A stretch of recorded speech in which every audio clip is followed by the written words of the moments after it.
I call to order the July 19th, 2017 Planning and Zoning Commission. Roll call, please. Barbie. Here. Buckley. Here. Castro. Here. Krull. Here. Neer. Here. Wright. Chair Atherton. Here. Quorum is present. Approval of the agenda. Any additions or deletions or corrections? If there are none, I'll take a motion. So moved. So moved by Barbie. Second. Second by Neer. All in favor say aye. Aye. All opposed, same sign. Agenda is approved. This is the public participation portion of the meeting for anyone that would like to speak on anything that is not on the agenda this evening. So if there's anything outside of the item, then you're welcome to come to the podium.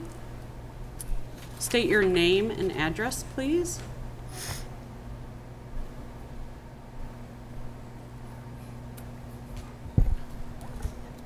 Good evening. My name is Will Heinisch. My address is 8800 South Rood Road, Kingston, Illinois. I'm local business owner as well as a local landlord and property owner. I'm here tonight in regards to your passage of Article 19, non-conforming situations at the last meeting. My concern stems from, even in your own discussion in your minutes, the question was raised at how many properties does this potentially affect in the city of DeKalb? And nobody was really sure how many of those changes would affect. And the question I have is, why weren't the stakeholder groups contacted with this proposal? After the commercial building inspection ordinance debacle, the city kind of promised that when they were going to come out with changes that would affect property rights, ownership rights, that stakeholder groups should be informed. Stakeholder groups such as the DeKalb Area Rental Association, DeKalb County Builders Association, the Realtors Association, Chamber of Commerce, DeKalb Economic Development Corporation would have a huge vested interest, I would think, in a couple of these situations. One being to add the requirement to discontinue a non-conforming use of land upon change of ownership. One example I could think of would be if a business owner had a business for 10 years and he was renting a building and a lot, and the owner of the property wanted to sell that property to a new investor. According to this change, once that was sold, they could potentially lose the right to use that lot. That means effectively you're devaluing the business or potentially putting that business owner out of business. The requirement, because of the double negatives in the requirement to discontinue a non-conforming use of a building or structure, I've read it 3 or 4 times and I keep coming up with different ideas of what that means. If it's to right a wrong that was made, an example of maybe a duplex built in the 1930s or 40s, single family homes were built around it, and then that right was taken away a few years back and you're giving that right back to the property owner, I think you could get some support.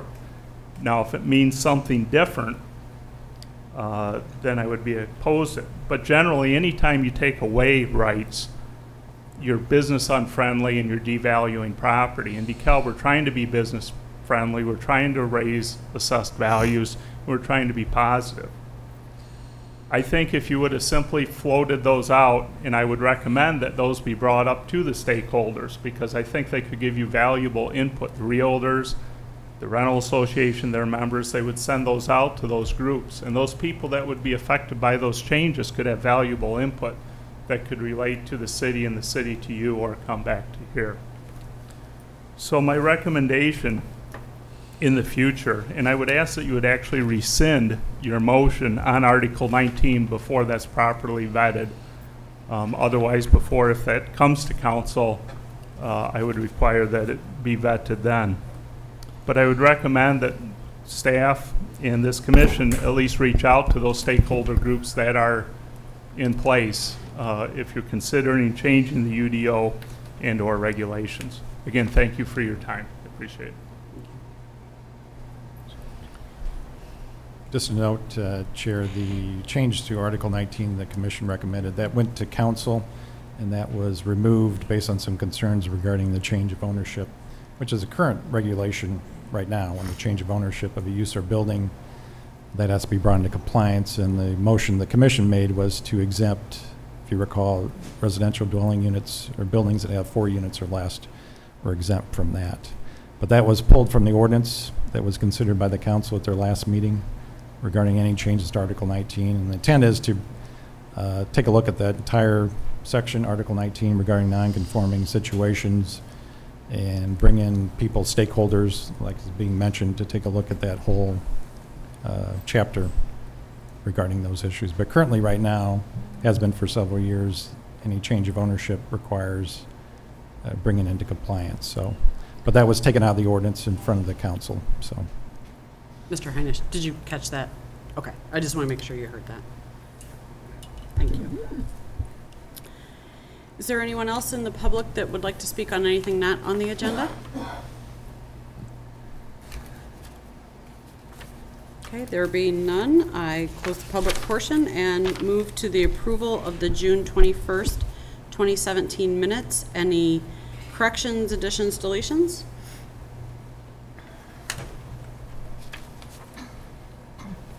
If there is none, I'll take a motion. So moved. So moved by Kroll. Second. Second by Buckley. All in favor, say aye. Aye. All opposed, same sign. There is no old business, so we open with new business this evening. A public hearing on a petition by Plaza DeKalb LLC for a zoning map amendment from the CBD, Central Business District, to the PDC, Planned Development Commercial District, including consideration to approve a planned development less than 2 acres and exceeding 70% site coverage, and approval of a concept plan and other approvals as required for the subject property to allow for the construction of a new 4-story building, demolition of 1 building, and renovation on 2 buildings with commercial uses on the first floor and no more than 27 apartment units on the upper floor. And the address of the area that we are discussing is 124 North 2nd Street, 203, 209, 223, and 229 East Lincoln Highway. And I open to the city first. Thank you, Chair and Commission. You have in front of you a petition for rezoning from the Central Business District to the Planned Development Commercial District. Pull your microphone up a little. As you noted in the introduction there, you got some slides that I've put up. They're in your commission packet. All these are included in there. The petitioner is Plaza DeKalb LLC, represented by John Pappas, who's here tonight. As you mentioned, allow construction of a new 4-story building, demolition of 1 building, renovation of 2 buildings. On the commercial building at the corner, commercial on the first floor, and 3 levels above that for residential. No more than 27 apartment units. I would note that the public hearing notice noted 23 units. The applicant's actually proposing 27 units. There's actually 4 units already existing on the subject site in the 2nd level of 2 of the buildings, and I'll go through that to clarify that in a little bit. 203 East Lincoln Highway, at the corner is the Diamond Tour Golf, Hurricane Golf. That building will remain. That will have the addition on top. 209 East Lincoln Highway, that's the former Carter's Cottage. That building will be demolished and replaced with kind of a plaza pedestrian access. 223 and 229 East Lincoln Highway with Poppy Seed Primitive and Gaming Goat will remain. There'll be renovations on the building, and those have current apartment units above those right now. Provided in the packet was a little background on the concept plan, the general zoning information, going from CBD to planned development commercial. In the Central Business District, there is no minimum front yard setback or side yard or rear or lot coverage. The intent is to have the buildings up to the lot lines. What's being proposed, according to the survey, on East Lincoln Highway, actually the property line is up near the curb, so there's about a 15-foot setback from the building to the curb or the lot line. The city has an easement for the sidewalk, of course. On the rear of the building, there's about a 1-foot setback between the building and the property line behind. And then you have the alley and the parking lot. Parking in the central business district, there is no on-street, off-street parking required for uses. I'll go into parking a little bit more. The density does require in the central business district 1,500 square feet per unit. With the 27 units proposed on 0.41 acres, that's about 663 square feet per unit. So that's going to be one of the requested waivers. Central business district maximum height 6 stories, 90 feet. This proposal is 4 stories and 56 feet just for the corner building. So they're within the requirements on that. The site coverage in the planned development commercial allows going up to 90% of certain criteria are met. They're at 86%. The building that's being demolished and being replaced by a pedestrian access, kind of an open plaza, that's exempt per the definition in the UDO. So they're meeting that requirement. For the building on the corner, there'll be 8 apartment units on each floor. They'll all be 1 bedroom, except there'll be 1 2-bedroom on each of those floors. The buildings at 223 and 229 East Lincoln Highway will have 2 apartment units. Both of those will be 2-bedroom units. So a total of 26 units are proposed at the time. The applicant would like to leave flexibility if they have 1 additional unit possible. And as I noted before, there's currently 4 apartment units above the buildings at 223 and 229 East Lincoln at this time. So actually there'll be 23 new dwelling units beyond what exists now. Looking at the comprehensive plan, the project's in conformance with many of the recommendations, policies regarding from the comprehensive plan and also the sub-area plans that cover the downtown. Those are the 2007 Downtown Revitalization Plan, the 2011 Design Guidelines, and the latest, the 2013 DeKalb City Center Plan. Some of those findings, the main ones are as follows. Mixed-use retail and residential buildings are recommended and encouraged in the downtown area to create a livable urban atmosphere. Waivers to minimum setbacks, lot areas, and maximum site coverage are encouraged to help attract development. The expanded living options is recommended in several of those documents to get that nighttime and daytime population. That the housing is a critical, essential contributor to the critical mass that's needed for downtown economic development. And the proposed project will meet many of the design guidelines in terms of the architecture, the building facade, the materials, the detail in the buildings themselves. You have in your packets the elevation plans that show the view from Lincoln Highway and also off of 2nd Street there.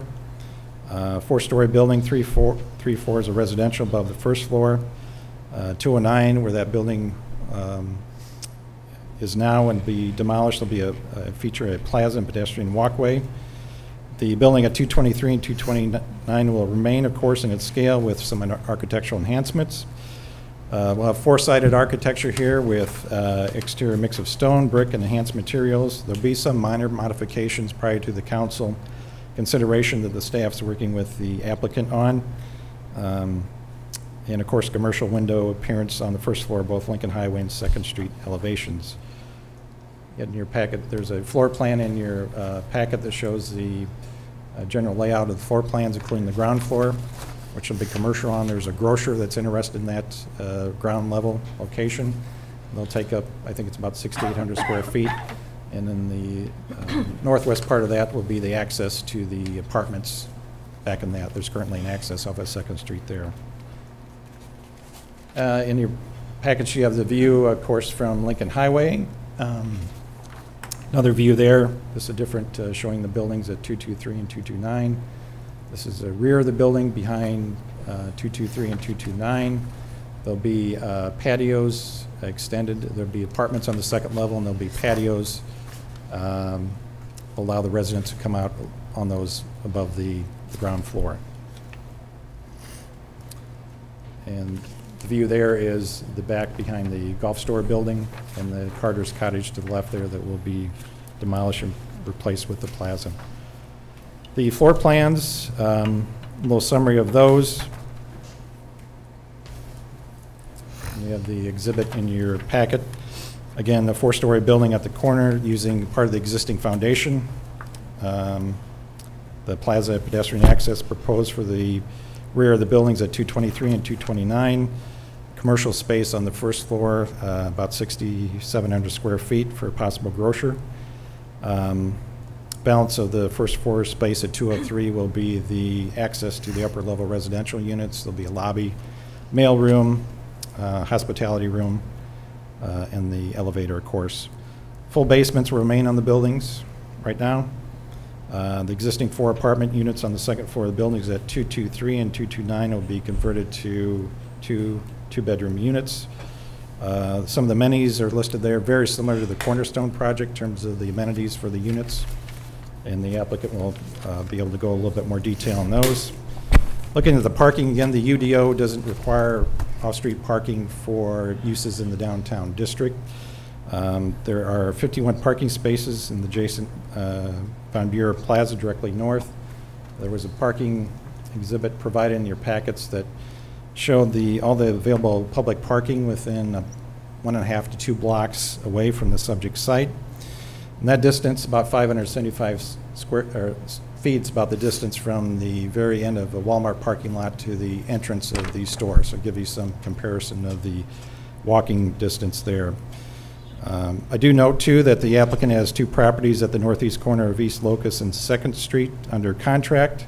It's not part of the rezoning application, but he's considering adding parking there that will accommodate about 25 parking spaces. This going over the exceptions to the planned development again. The minimum site size for planned development is 2 acres. They're at 0.41 acres due to the unique project here that we're dealing with a smaller area. At Cornerstone, we approved a similar waiver on that, so we're recommending approval of that. The residential density, the minimum lot size of 1,500 square feet. They're going to be about 663 square feet per unit. We approved a similar waiver at the Cornerstone project.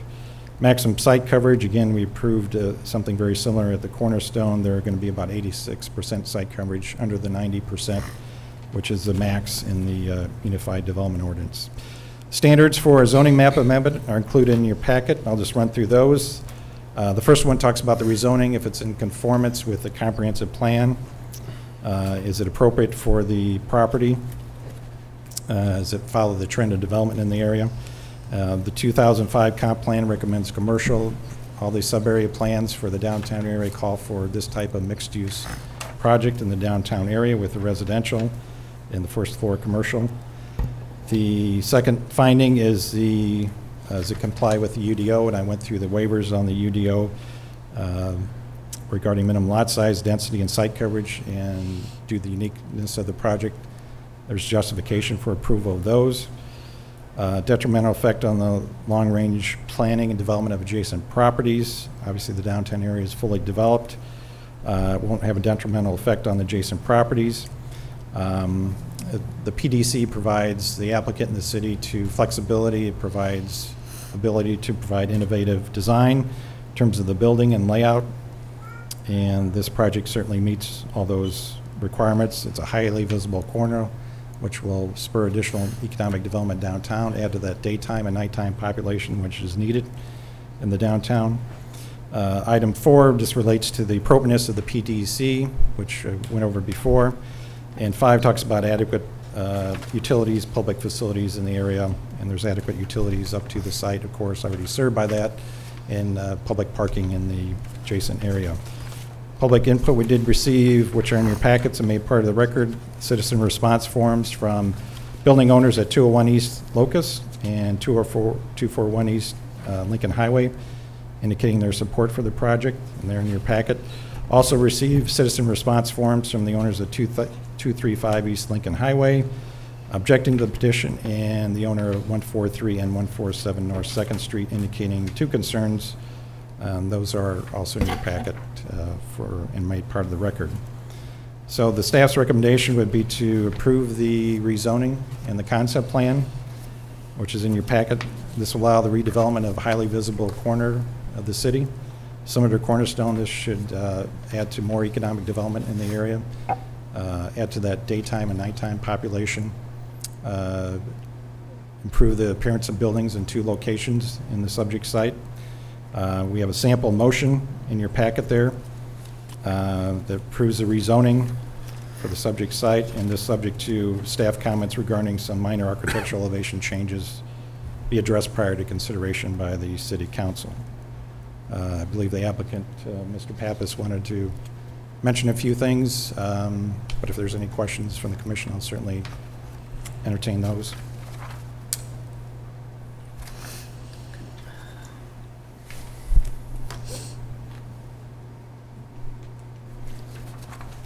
Thank you.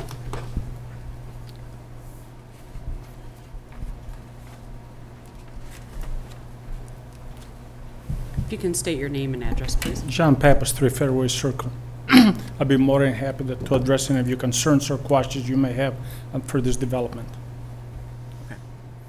You don't have anything further to add Not to at this what- time. Okay. We're going to do public comment first, and then we'll open the floor to the commissioners or have you answer any questions that may come up after the public comment's over. I'd be more than happy to. Okay, thank you.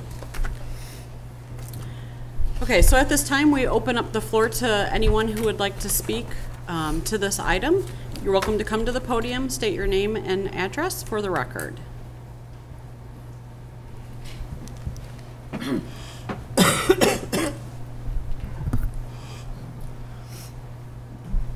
Hi, my name is Dana Bars, and I'm at 203 East Locust Street. My question would be, how is this going to affect my business for this proposal? And if there's compensation for us moving our businesses, just a little bit more information for me, I would be greatly appreciated. And I'm sorry, did you say you were at 203? East Locust. East Locust, okay. Your business is in one of the 2 buildings over there that has an option for future for parking, is that Yes. correct? Okay. We'll get through all the public comment and then we'll have him address the questions. Thank you.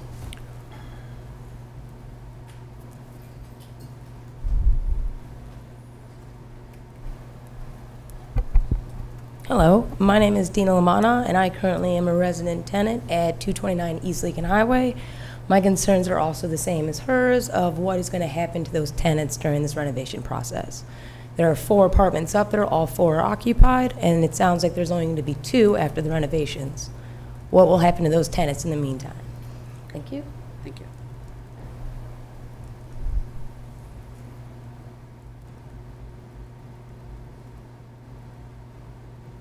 Anyone else that would like to comment or have questions?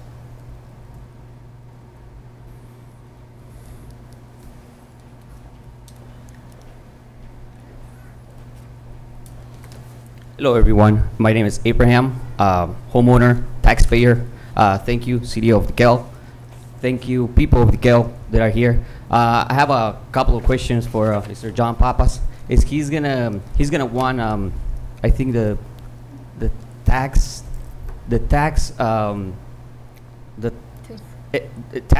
relief on school district 428 on these apartments, because last time he asked for that. Abatement? I think last time on the other, well, I'm just asking for this time. Is he gonna ask tax relief on the 428 district, since it's gonna be 1 apartment and 2 apartments? No. Okay. The best I can think that you're asking is that on the Cornerstone project, they were all 1-bedroom units, so that there are no impact fees associated for units that are 1. So he didn't ask for a waiver. Okay. It's just not required. Okay, Does that make sense? that makes sense. Okay. Thanks a lot. Thank you. Sir, what is your last name? Tavera. Tavera. Thank you. Thank you.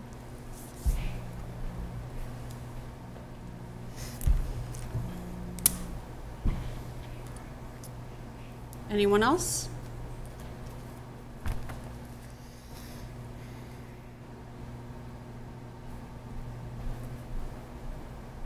Yeah, my name is Zachary Dismuke, 511 South 2nd Street in DeKalb. Sir, could you pull the microphone up just a little? There you go. Sure. Thanks. Okay. My question is there going to be any private parking developed for this structure? It seems like that the Cornerstone project is also using public parking. So I just wanted to know if there's going to be increase of traffic and availability of public spaces. So before you sit down, did you say private parking? For the Available for structure, the- okay. yeah. Okay. Just want to make sure I caught that. Thank you.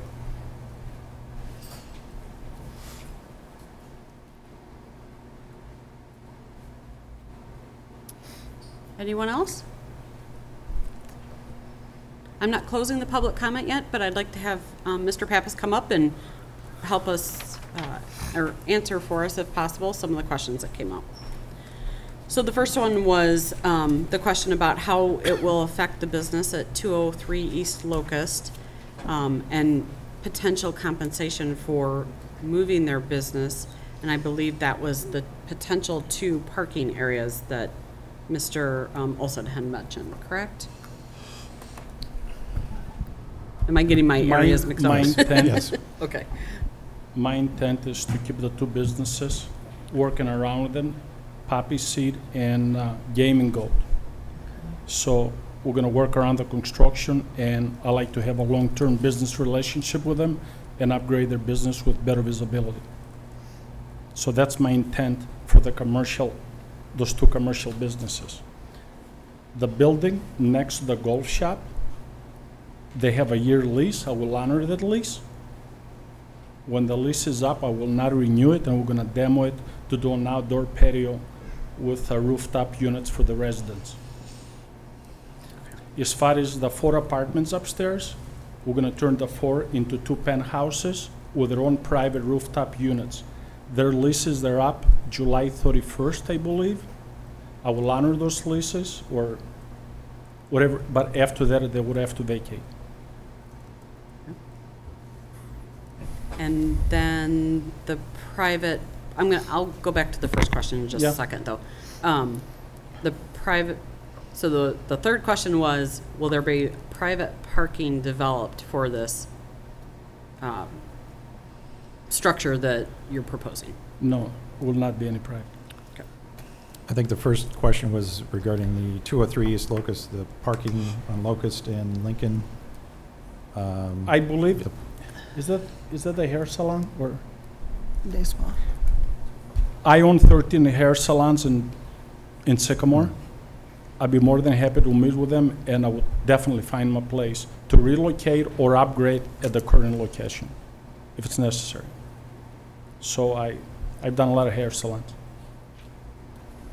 So I'd be more than happy to meet with them and accommodate them. Okay, thank you. I'm going to reopen it up to the public and give them another chance, so I Absolutely. appreciate you with those 3 items. If there's any further questions or comments?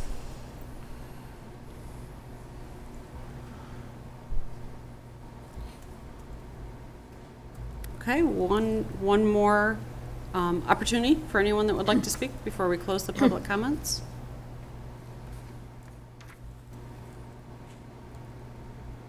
Okay, so I'm closing the public portion of the meeting and opening the floor to the commissioners for questions or comments. I would just, Sorry, okay. oh, go ahead. Oh, go ahead. I just wanted to get clarity on what you said, Mr. Pappas, about the buildings that you have potential use for that would be, I guess, torn down or whatever for parking on Locust Street, that you would work with the businesses there to relocate or whatnot? I just want to make sure I understood that correctly. The building on Locust Street, Right. we're not 100% if it's going to be for parking or Okay. redeveloping their area. Okay, But I'd be more than happy to work with those tenants. Okay. They're there now, and relocate them in a different area of the town or upgrade them to a different location. Gotcha. So to speak. Thank you. Yeah, I like the idea to bring more business and living spaces to downtown, but I have some concerns about the parking, and that's always about the parking. It was with your last project too, because for the last project, you kind of already relied on the parking spaces that are there, and now with your new project, you're relying on the same parking spaces. And I was wondering, if you're using the public parking spaces, who maintains those when your tenants work there? I mean, who plows it? I think it's the city, right? I don't know if you're going to go all the way up to the library, but the library has parking spaces, and they have deals with the churches around there and so on. I'm also worried about what would happen at Cornfest, because at Cornfest, all these parking places will be closed off, the Van Buren Plaza and so on. Where would people who live there park?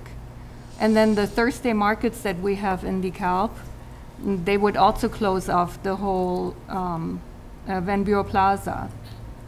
And I figured out there could be potentially 49 people living in that, right? Each one-bedroom apartment could have 2 people in there. And so that could be 49 cars that could be added to that whole thing. Yeah, I hope it's 59 actually. Okay, But oh, better. let's- My math is not that strong, but. No, hopefully there are more. Yeah. Let me put this parking to perspective here, once and for all. I've been living in this community for 48 years. We have more parking spaces today than we did in the 80s, the 90s, when this community was booming. Nobody complained about parking. But this time I came a little bit more organized than I was last time for Cornerstone. So I hired my nephews and we did a little bit of research. Since everybody and their mother compares us to Sycamore, is that a fair statement? So if they're going to compare us to Sycamore, let's compare apples to apples. Let's compare everything. So here's what my homework found out. Sycamore has 486 parking spaces within 3 blocks radius. 486. They have a 7-Eleven store. They have 9 restaurants and bars. They've been in business over 5 to 10 years. Some of them, they've been in business for about 40, 45 years. They have a bakery, a furniture store, a winery, a bagel shop, 18 salons. I built 13 out of the 18. I'm very proud of it. They have 20 offices. The city hall offices, they're in downtown Sycamore. They also have a courthouse in downtown Sycamore that takes up parking spaces. They held 43 events a year. 43. DeKalb, it's either 2 or 3. Cornfest. I have a different word for Cornfest, but that's for different times. So anyway, and Sycamore has 0 vacancies. Nobody complains about parking, and they have 486 parking spaces. Let's compare DeKalb. DeKalb has 916 parking spaces. 916, almost double than Sycamore. DeKalb has an adult bookstore that a lot of people they're proud of, been in business for 40 years. They have 2 tattoo parlors. They have 5 restaurants and bars. Half of them, they're not even open for lunch. They have 40% vacancy. And we complain about parking. Am I missing something here? I don't think The we. last thing, Oh. excuse me, let me finish. The last thing this community is missing is parking spaces. That's our last issue. If somebody's not willing to walk a block and a half to enjoy a glass of wine, my advice to them, and I didn't come here to school any of you or the community, is they ought to stay home and order Domino's Pizza. If we expect our police to answer to a 911 call, an emergency at 3 o'clock in the morning, we can't ask when it's time for us to go out and enjoy a Mexican dinner or enjoy a glass of wine, we can't walk a block? We have 1,916 parking spaces. If you put let me finish. Yeah. If we put a person and a half per parking space, or 2 people, that's about, say, 1,600 people. Is that a fair statement? When was the last time you guys seen 1,600 people walking downtown DeKalb? This is I've done the Fargo development in downtown Sycamore. The parking was never an issue. And when I walk into PJ's Tavern, the owner comes up and he thanks me for bringing more residents to downtown Sycamore. When I go to the city council, they asked me if they can provide additional 15, 20 private parking spaces for my residents. Out of their 486 parking spaces. Nobody complains about parking spaces. So they hold 43 events a year, guys. When they go to MVPs, they cannot wait to do the next event, which takes parking spaces away. And here we are, half of the town is empty, the community literally burning, and we bitch about parking spaces. I never seen anything like it. I never seen anything like it. The last problem we have in DeKalb is parking. We need the business owners to stand up, we need redevelopment, and we need to give people a reason to come to downtown DeKalb. I'm tired of hearing of parking issues. There's weeds growing in these damn parking lots. There's some, every time I go around, I discover another parking lot in this town. I don't understand it. I literally don't understand where the parking issues in this community. Half of downtown is empty. It's gone. Corn Fest, we can call it a gypsy fest. They got those 18-wheeler semi-trailers coming from out of states. They chased all our local businesses out. They chased all the local nonprofit organizations, and we're proud of the Corn Fest. What's the big deal about the Corn Fest? If it was up to me, I wouldn't even have the damn thing in downtown. I would have it strictly local to nonprofit and local businesses only, just the way Sycamore does. And they attract families, it's family-oriented, and the gypsies that are out of, and we don't accept anybody out of state. With those damn food trailers, they come in here with 18-wheelers. So that's my question. That's my answer to your Corn Fest and parking spaces. Well, I'm glad you got all those figures. And I still think it's something, before you build something, it's something that needs to be considered. And I see your point. I also was wondering how this is done. Most of the parking in Sycamore and also in DeKalb is limited for 2 hours. Right after 2 hours, you get a ticket if you have your car longer. It's metered in Sycamore. Yeah, it's metered in Sycamore, but you have to, I don't know how long you have to, yeah. So I don't know how that works if you live there, how often you have to go downstairs to put in your penny so you can park. Yeah, It's pretty generous. I do. I know, and the fine is 25 cents, but still. It's really generous, and people I know in Sycamore, I mean, that's... I know I had to pay a fine, I overparked there, and it was 25 cents, so it's, I mean, it's affordable. Yeah. But the problem is that here, lots of parking is 2 hours, isn't it? Right, so I'm gonna stop you there for a minute and let the city answer that question so that we can get a little clarification. Yeah, the on parking, I mean, the applicant's not in violation, or he's not proposing a waiver to the parking. There's no off-street parking required with this project. We, in terms of the parking, we probably need to look at the whole downtown in terms of management of the parking and to address issues of timing, resident parking, et cetera. But there's no, if the commission wants to make some recommendation on parking, we ask that you make that separate from the rezoning recommendation if you choose to or not. But that's worthwhile looking at probably in terms of downtown parking. Is this the overall management and how that all works? But as we noted, there's no required off-street parking. We indicated in the exhibit here, there's over 360 parking spaces within a block and a half, 2 blocks from the site. So we feel there's adequate parking. Can you speak a little bit to her question, though, about the limited parking times? Yeah, each parking lot has certain limits. Some allow resident parking and overnight. I think the Van Buren, it's 2-hour limit.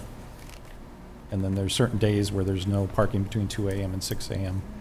The on-street parking has a variety of restrictions, too. There's quite a variety out there between 15 minutes and 3 hours, I think, so. Yeah, it's probably worth noting there are a number of different parking restrictions currently in the downtown in the on-street parking spaces. And the city, through our department and the Public Works Department, has held several meetings with various stakeholders from different wards to talk about the parking restrictions all over, including the downtown.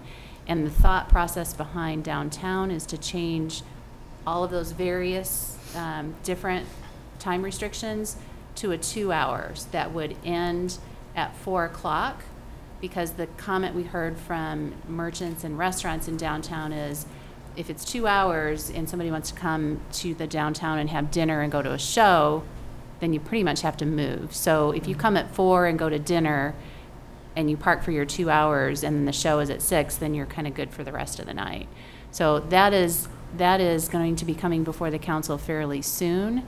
And again, that only impacts on-street, and as Dan mentioned, the public parking lots in and near the downtown are either a 2-hour limit, which I think is the Van Buren and the Embry lot, and all of the other lots have up to a 12-hour parking restriction, and then different times or different days of the week where you can't park overnight.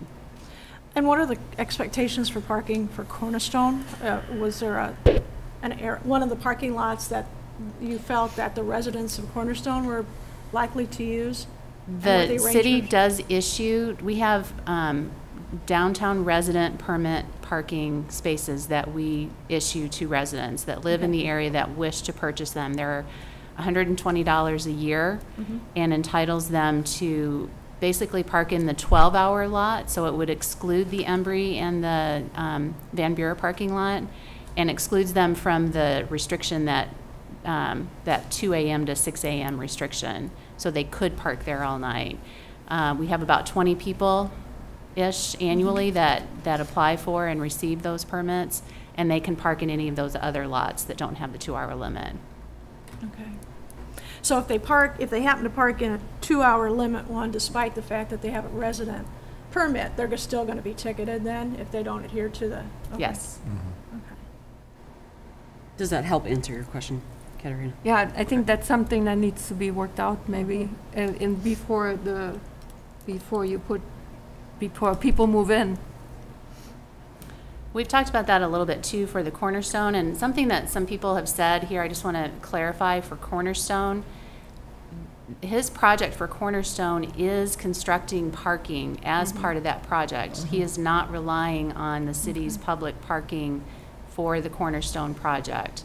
We will, however, be coming back to the council with an agreement that will stipulate that his residents can park on the city's parking lot next to the tracks in exchange for him keeping the lot that he's building his parking spaces open for customers.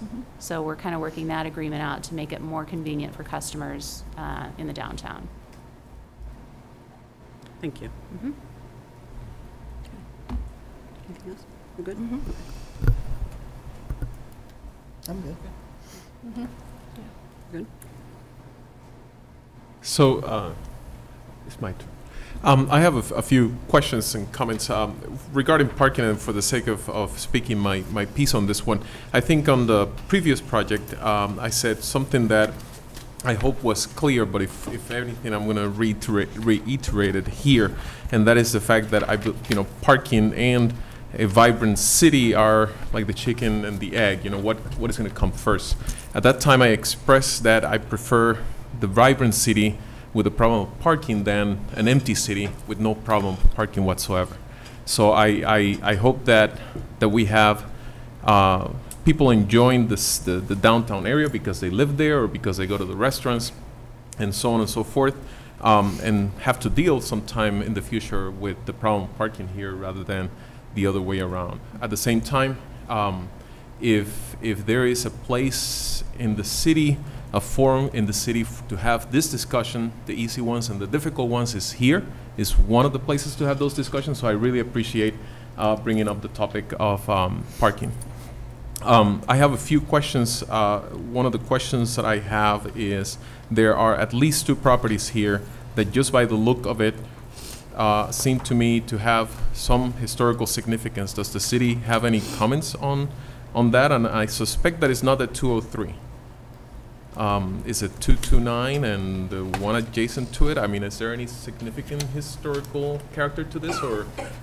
There's no official designation for the properties, but anytime we have existing buildings that have that flavor that I think you're referring to, we're aware of that, and we ask the applicant to come up with a design on the building that would honor some of that appearance. So that's why you see on that building, the top building line, utilizing the same type of material that was on the original building.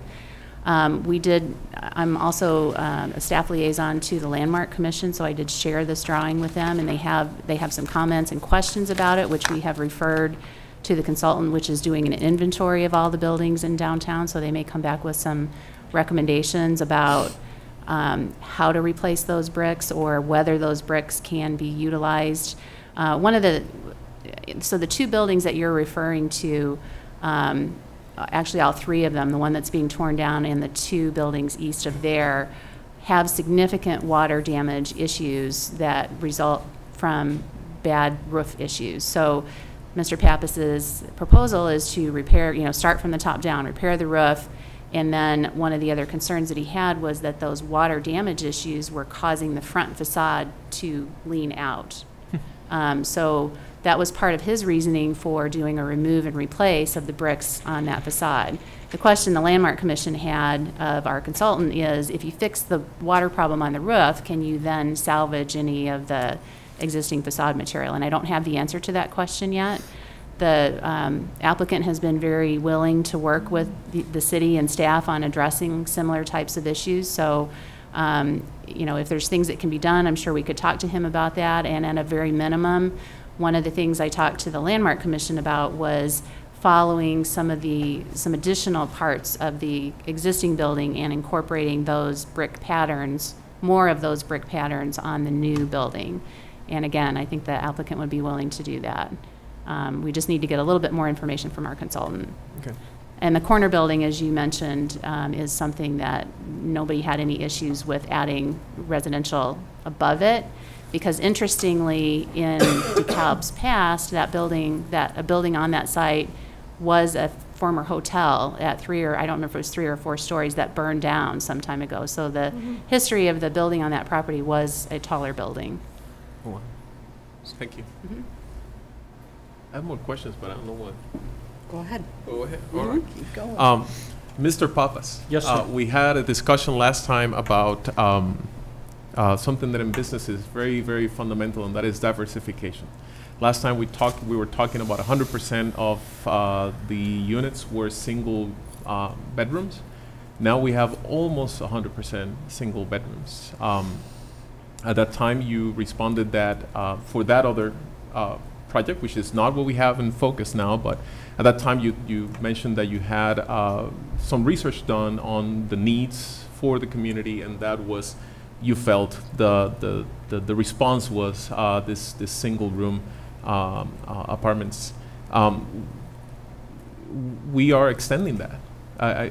Do we feel comfortable? I mean, this is a business, on the business perspective, and let me put it in the context of the city. We have every interest in this project, every project that we're going to pass. We want that to succeed.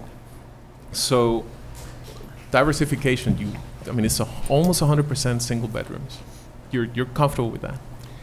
I appreciate that, and obviously everybody has the city's interest in stake, and I'm investing in the city. Correct. People's lifestyles have changed over the years. In the 60s, people used to shower in the same room with 40 other people. Those days are gone. Single bedrooms, they're the most popular. Here we're proposing 3 or 5 two-bedrooms. Instead of all single bedrooms. In matter of fact, the 2 bedrooms will be the whole entire length of the building, which I call them a penthouse, with their own private rooftops. But in the end of the day, 1 and 2 bedrooms are the most popular apartments. Special the single bedrooms. In Sycamore, we had 12 one-bedrooms and 4 two-bedrooms. The 12 one-bedrooms went within 45 minutes. The 4 two-bedrooms went within an hour and a half. With 0 parking. Just for the record. So you're comfortable with this investment from your perspective? This town has been great to me. I'm going to be investing over $12 million in here. I'm not the smartest guy, Neither am I. but if I have trouble renting 80, 75 area apartments between both complexes, as a university town and a community, we got bigger issues to worry about. That's really the bottom line. If I cannot find 80 normal human beings to live in these places, between the university, the community, then we're spinning our wheels. Then I deserve to lose money. It will be on me. Makes sense. It's not my first time, and hopefully it is my last. But no, I'm very confident. I love this town. I like to see it back. In my first life, we used to serve anywhere between 600 and 800 people after midnight. Colleges after midnight. Yes. And a Thursday night, Friday night, after midnight. Hell, you can find 600 people downtown walking for the whole entire week. So is your and in 2017, we complained about parking. no, that's fine. Is your target clientele then your target are probably university? My age, your age, young professionals. Really? Okay. Absolutely. Not students. The students, they want to live in a clear environment, and they're here to study and serious about going to school. They will list from John Pappas. Okay. The people, they want to start shooting at their neighbor at 3 in the morning, they're not coming anywhere near John Pappas. So those are the facts. My experience away from the university, we have about 40 units. Half, they're over 50 years old. The other half, they're young professionals, zero college. When I started the Cornerstone, in the meantime, I said I'm going to test the market by the university. I own about 90 apartments on Ridgeon and Hillcrest. So we have a complex, it's 3 8-unit buildings in a courtyard environment, and then the rest of them that are across the street. So we went in there and we gutted everything out. Everybody was talking about the dropping enrollment. Everybody wanted to decrease the rents, and I said, you know what? The heck with it. Enough of this crap. We're going to go in and we're going to gut everything out. We're going to use granite countertops. We're going to use hardwood floors, brand new appliances, stainless steel, and we're going to raise the rents 35%. We're fully leased. 24 units, 2 bedrooms, we charge $975 a month. Nobody blinks an eye. The parents come up, they're the ones that write the check in the end of the day anyway. They thank us. Safe environment for their 18, 19-year-old girl to go to college. It's not for everybody. It's not for everybody. People need to have choices. I sent 3 kids to college. I had a choice. To pay $2,000 a month or $300 a month. To live in a safe environment or to give it the ghetto. People have choices. We need choices. I mean, you know, that's our market. And there's a market, and we need to stop protecting the landlords and quit worrying about too many apartments. We need to leave it up to the free market. I'm just as good as my tenants. If I have a great product, I'm going to be successful. If I'm a slumlord, I don't think I should be protected. And we ought to have those choices. And those kids, the people living there, they should be safe. That's the bottom line. I'm not here for popularity contest. I can tell you, there's no way I can be that much off here. There's no possible way. There's no possible way. We're going to turn the DeKalb around. It's going to happen, and we're going to get $25 a square foot for apartments. Bottom line. It's going to happen. I have a final question. My final question is not for Mr. Pappas, it's actually for City, and that is, it actually has to go with the concept of diversification as well. So I have seen plans for the city, the downtown revitalization plan, design guidelines, blah, blah, blah. In thinking about this, and this is a relatively large geographic area, meaning 2 or 3 blocks that we are trying to overall develop, I think if I were at the head of that development and thinking about the development, bring in as many ideas as possible to diversify the pool of ideas. we have Mr. Papas. This is not about you, by the way, coming with a second development. So his ideas are coming in. So we have one set of ideas. Do we have another developer in town that is bringing ideas just to diversify the pool, or not? Do you understand what I'm trying to? Yeah, we have other developments downtown. The Sundog is redoing the Moxie building just down the block. That's a computer company, and bringing several, familiar with that, so it's kind of no residential really part of that at this time, so it's kind of a diverse, different developer. Maybe Jason Mitchell can give a little more background on some of the more diverse type of developments that are coming in the downtown area. Are you asking about residential specifically? I'm talking about the entire 2 or 3 blocks that we are thinking of between 1st Street and 4th Street.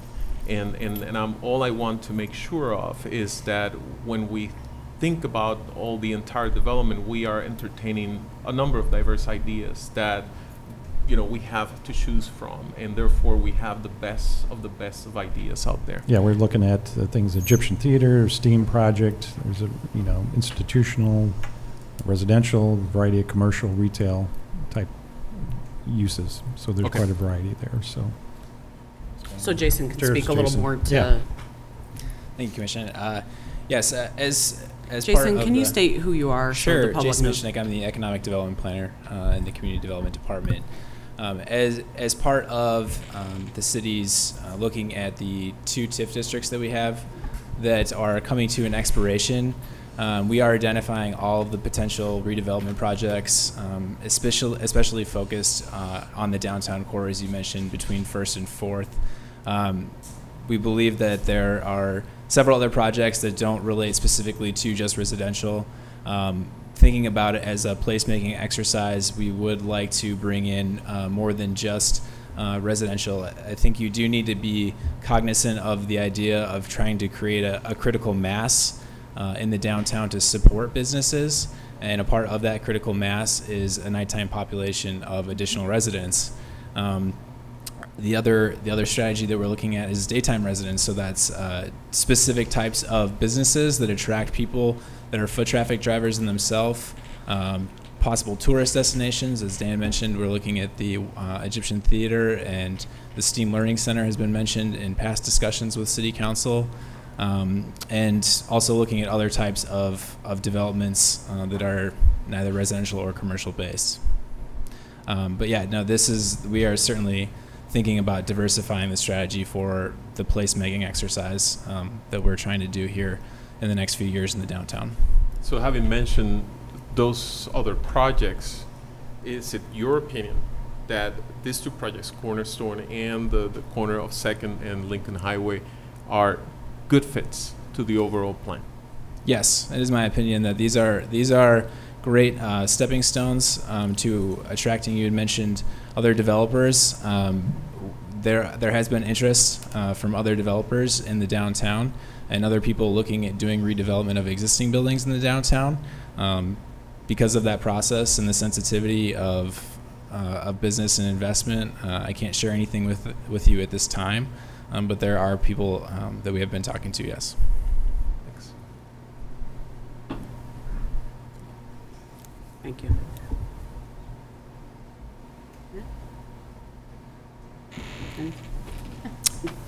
Good luck and get to it. Is there a person raising his hand back there? Is that possible?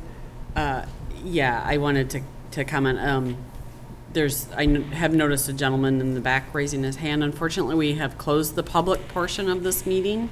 This is unfortunate because I am maybe not as wealthy as the Pappas, but I've come into some money, and my family and my marriage family has had good money in Sycamore and DeKalb, and we have been very important.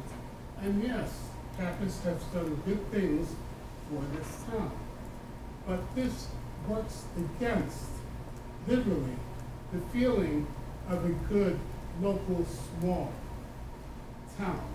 There is no flavor to it. My training is in architecture. My training was Brooklyn Tech, Cooper Union, and Columbia University and New York University.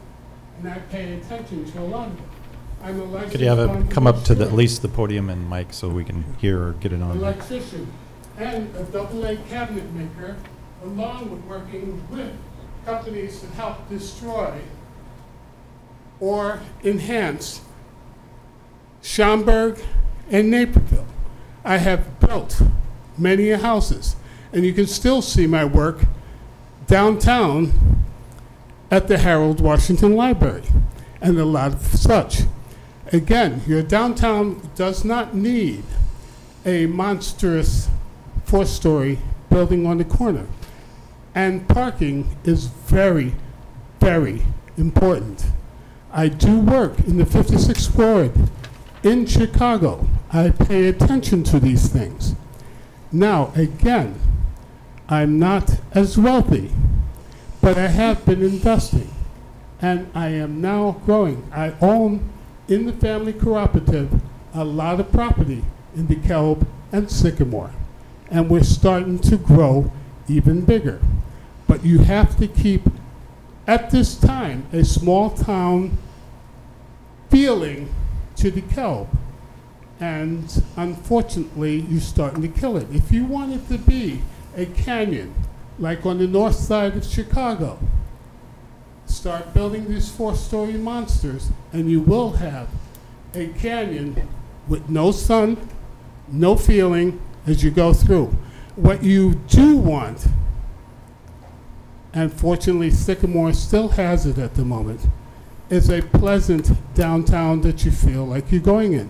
Yes, you want to move towards a Geneva type thing, or you want to move, even Dixon, which is a depressed market, looks a whole lot better, and Sterling, than DeKalb, which what you are planning. Now again, I'm investing my money in this town, and I'm hoping that this town keeps it. There are very good people here, but you cannot depend on the university on supplying what you need. You have to depend on the people who live in this town. And the expected rents does not equal the incomes of people on average in DeKalb. I've unfortunately had to work for some companies in this town, retail-wise, before the money came in, that I can tell you, most of the people that I know cannot afford what you are offering with this complex. So my suggestion would be, pay attention to your town, pay attention to your small town roots, and grow from there. Do not destroy what you have. Thank you. Since you've spoken, I do need to get your name and address, please. My name is Ty Johnson, Thank you. and I'm Johnson Residential, and I have a lot of training in residential and commercial and urban planning. Thank you. I do know how buildings in towns should grow. Thank you. Thank you. Did you get that information for the record? Can I ask a question? I have a question back to the city. Just to re-clarify, did you not say that historically there was a multi-level building at that site? Correct. Okay. So this is not really, the size of it is not diverting from the historical pattern there. There is a history of a taller building on that corner. Okay, thank you. Any further questions or comments from the commission?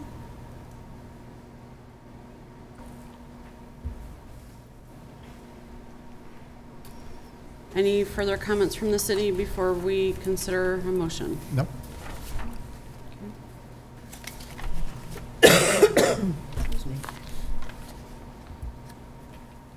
There's a sample motion, as I mentioned, in the page 10 at the end. It refers to the concept plan exhibit A. And exhibit B is the conditions and the basically development regulations, very similar to the cornerstone in terms of the uses, the prohibited uses, and the waivers, very similar.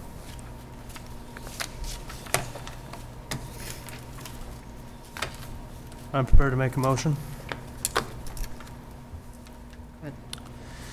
Based upon the submitted petition and testimony presented, I move that the Planning and Zoning Commission forward its finding of fact and recommend to the City Council approval of the zoning map amendment from the CBD Central Business District to the PDC Plan Development District, Commercial District, exemptions to the UDO regarding minimum lot size, residential density, and the site coverage for plan development, and the approval of concept plan as described in Exhibit A for the properties located at 124 North 2nd, 203 East Lincoln Highway, 209 East Lincoln Highway, and 223 East Lincoln Highway, and 229 East Lincoln Highway, subject to the conditions listed in Exhibit B, and subject to the staff comments regarding architectural elevations be addressed prior to the consideration by City Council.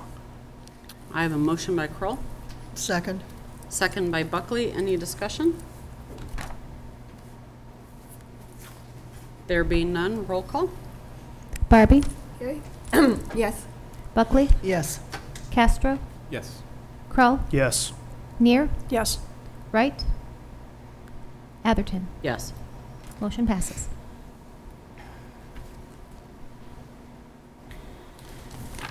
The next item on the agenda is the election of a vice chair of the Planning and Zoning Commission.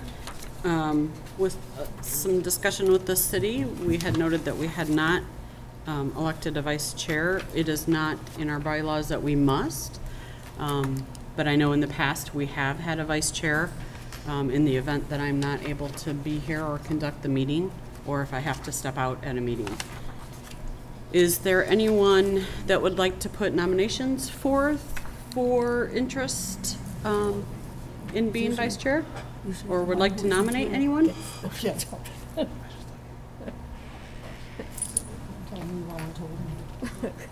I will. I'll nominate David Castro I'll to second be David. vice chair.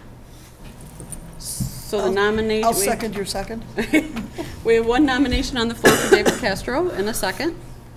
Do we have any other nominations for anyone else? Does he want to do it? Yeah. Did you accept that No objection on nomination? the part of the nominee? I'm not going to object, so. So with that motion in play, I'll take a roll call, please. Barbie, Yes. Buckley, Yes. Castro, Yes. Krull, Yes. Neer, Yes. Wright, Chair Atherton. Yes. All right. You are the new vice chair. Thank you very much for accepting that. Thank you for the nomination. Reports for items for next meeting? I have I'm sorry, can I ask a question? Yes. And I know that it was part of our packet, but I didn't want to bring. Oh, I was going to mention I was that. not I'm sorry. exactly comfortable bringing it as part of the conversation earlier, but there were two letters associated with the item that we voted on, but these items I think can be addressed separately. There is one comment about vandalism in the downtown area. Is there any comments from the Yeah, city? we'll be addressing, there's a couple of issues that weren't related to this rezoning that we're addressing with those individuals that asked that separately. There's another one regarding treatment of a building next door. Is this real? Vandalism in downtown? I just want to know. Well, we're discussing that with the police department, make them aware of that issue, so. Okay. We're addressing those two other items separately. And the other item you're referring to is the wall and resurfacing the brick Yeah, facade? that's being researched, and we'll be contacting the individual that did contact us on that. Okay, thank you very much. Thank you. I actually did mention to bring that up and meant to bring that up, and I forgot. I'm sorry. Reports and items for the next meeting? Next meeting is August 9th. No scheduled public hearings yet. There may be one coming, and you'll be notified of that or send an email regarding that notice.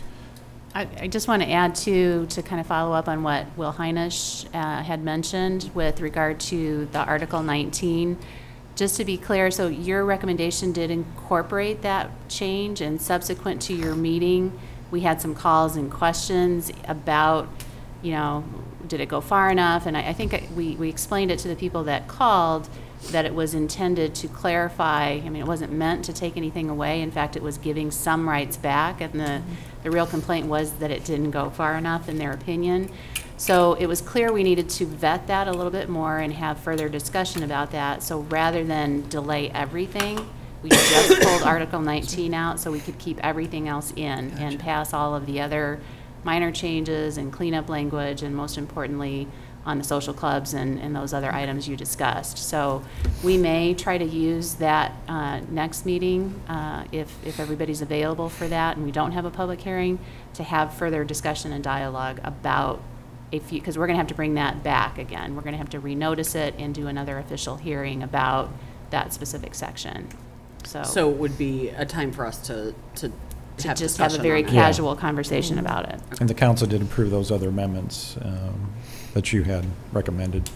Also approved the Little John Elementary School special use permit, I think that was on the same evening that you had recommended approval. So that got approved also. Okay, great, thank you. So there being nothing else, I'd be happy to take a motion. Motion? So moved by Buckley. Second. Second by Barbie. All in favor say aye. Aye. All opposed, same sign. We are adjourned.